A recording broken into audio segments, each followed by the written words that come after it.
fazer a correção da prova bem rapidinho.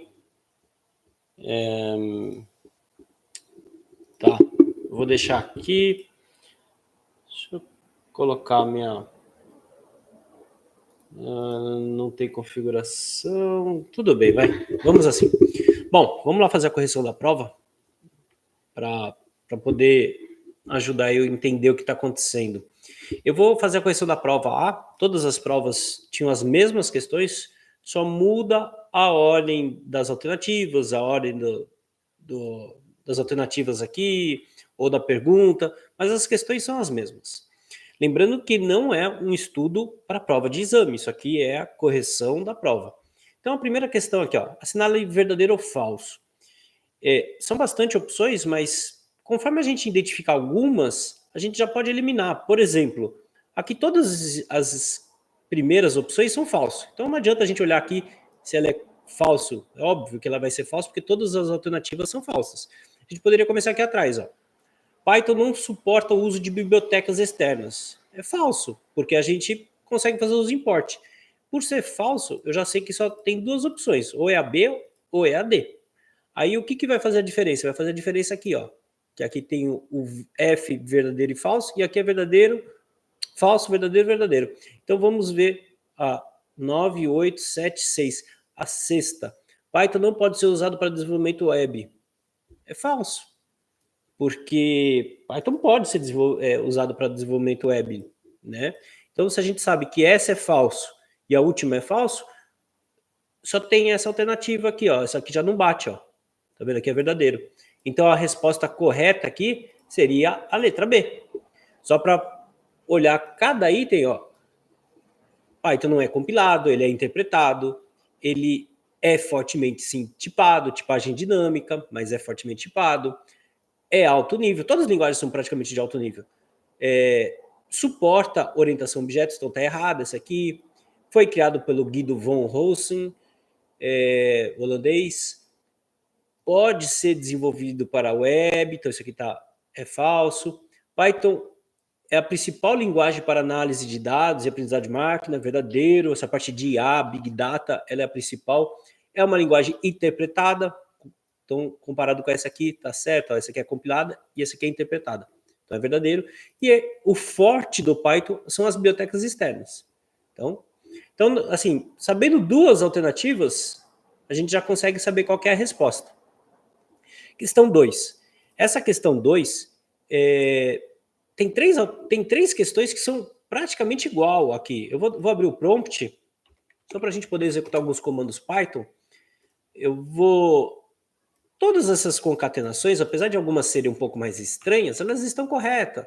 Ó, então tá vendo que ela tem o textinho aqui, depois tem outro textinho aqui, tem outro textinho aqui, e cada um com mais. Tá perfeito. Essa também é uma concatenação mais nova, que é o F-strings, também tá perfeito. O que tá de errado aqui, que você tem que bater o olho e saber que tá errado? Essa aqui é a mais diferente de todas, né? Essa é aquela concatenaçãozinha um pouquinho mais antiga, que eu mostrei na aula, mas tá correto também. Agora, uma coisa que, mesmo que você não saiba se a D tá correta ou não, isso aqui não existe, pessoal. Número com string tem que dar erro. Não tem mágica, aqui vai dar erro sempre. Então, ó, não tem como eu concatenar um texto com um número. Tá vendo? Olha, ele deu erro. Então, você bateu o olho aqui, viu número mais texto, tá errado. É essa. Não importa, não precisava nem olhar as outras. É essa aqui, com certeza. Aqui a questão 3 é a mesma coisa, só que com uma concatenação mais nova, que é o f-string. Então, eu coloquei uma variável texto, uma variável numérica, aqui é o float, né, ponto flutuante, mas quando eu faço esse aqui, ó, nome mais versão, na mesmo colchete, não pode, né? Número com texto, não pode no Python. Pode assim, ó. A vantagem do... Deixa eu só copiar essas duas variáveis e colar aqui dentro. Quando eu faço com cada uma numa tagzinha, aí beleza, o f-string é justamente para isso. Para eu poder colocar número, né, concatenar número. Mas o que não deixa fazer é número e texto tudo junto, isso não pode. Não tem, praticamente nenhuma linguagem vai deixar fazer isso. vai dar erro. Então, número, contexto, mesmo conceito do de cima, tá errado. Aqui é a parte de if e operadores, né? Analise o código abaixo, x vale 10, y vale 4,5 e o z vale true.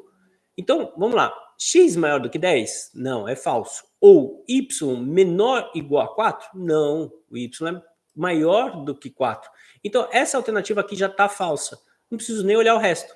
Então, não vai ser o A. Vamos ver. Senão, x menor do que 10? Não, x não é menor do que 10. Então, também não vai ser essa aqui, ó, porque o resto é tudo end, então não preciso nem olhar. Agora vamos ver aqui, x igual a 10? Perfeito, tá correto. E y igual a 4,5? Perfeito também. E z, esse z not é tipo z igual a false? Não, z não é igual a false, z é igual a true. Então não é esse aqui. X diferente de 10? Não, x é igual a 10, então também não é a D. Logo, a única alternativa correta que sobrou é a E. Então, quando você vai nesses operadores, você não precisa olhar todos. Se você tem o end tem que ser tudo, né? Diferente daqui do OR, que ou esse teria que ser, algum desses dois teria que ser true, e depois aqui também teria que ser true, né? O end ele tem que ser true aqui também. Então, aqui deu falso, já era, não preciso nem olhar o resto. Aqui é tudo end, então qualquer um deles der falso, já não vai ser. Aqui também, ó, é tudo end. Então, qualquer um der falso, não vai ser. Aqui os dois primeiros dava true, então a gente foi até o último, aí descobriu que no último não era falso. Esse aqui é um OR, então OR ou um é outro. X diferente de 10 x é igual a 10. Então aqui já está falso. Ou y menor do que 4. Y já não é menor do que 4, porque ele é maior do que 4, ele é 4,5. E z igual a true? Essa está até correta, mas essa está falsa, entendeu? Então, é a E. Tá, essa aqui era um pouquinho mais difícil, né?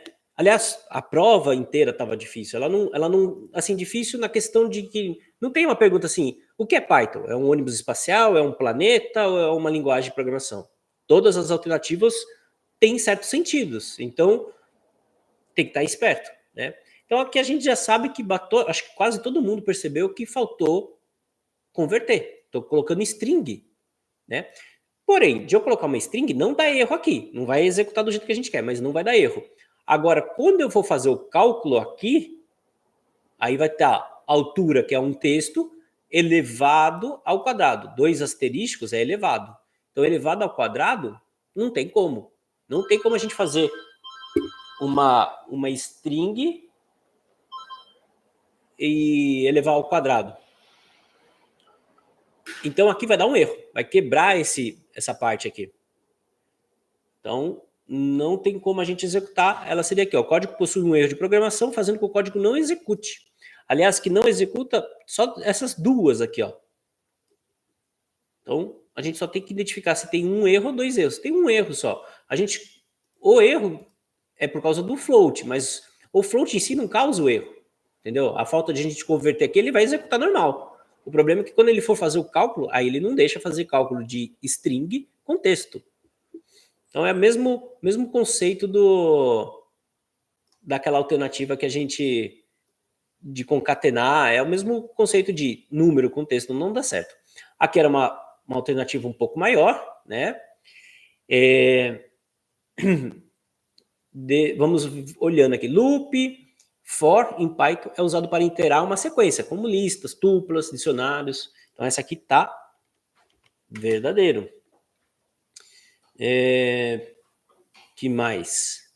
A gente poderia perceber que todas aqui estão verdadeiras no comecinho, né? O que vai mudar são as três últimas aqui, ó, nas alternativas, né? Inclusive essa com essa é igual, né? Então se marcasse, se todos fossem verdadeiros, tanto faz as questões. Vamos olhar então ao contrário? Então vamos ver esse aqui, ó. Em Python, for i em range 1, 10, 2, print igual a i, imprimirá todos os números ímpares de 1 a 11. É falso. Mas se ficar na dúvida, você vai para outra questão aqui, ó. A função range em Python só aceita 3 argumentos. É falso, porque ela até aceita 3 argumentos, mas não é que ela só pode aceitar os 3 argumentos. Até que a gente mostrou, ó, Tem um com um argumento só, com 2 argumentos e com 3 argumentos. Então, eu acho que essa aqui era uma alternativa que a própria questão já tinha resposta. Se eu tenho aqui, tenho essas, né? Essa aqui está errada. Ela pode sim aceitar 3 argumentos, mas não necessariamente tem que ser sempre 3 argumentos, né? Então, essa alternativa que a gente sabe que é falso. E essa aqui é um pouquinho mais difícil, mas ela também é falsa. Se a gente for olhar, ó, que tem aquela questão fácil, né? É só essas duas aqui, ó, que é falso. Aí, para fazer a diferença, a gente teria que saber essa aqui, ó, que vai imprimir todos os números ímpares de 1 a 11. É falso, né? Porque ela não vai até 11, ela vai até 9, né? Ó, lembra que é sempre esse número menos 1? Você falava várias vezes, né? É sempre esse número que é o fim, menos 1. Então, ele vai de 1 a 9, número ímpares. Então, as duas são falsas, logo a alternativa correta teria que ser a B.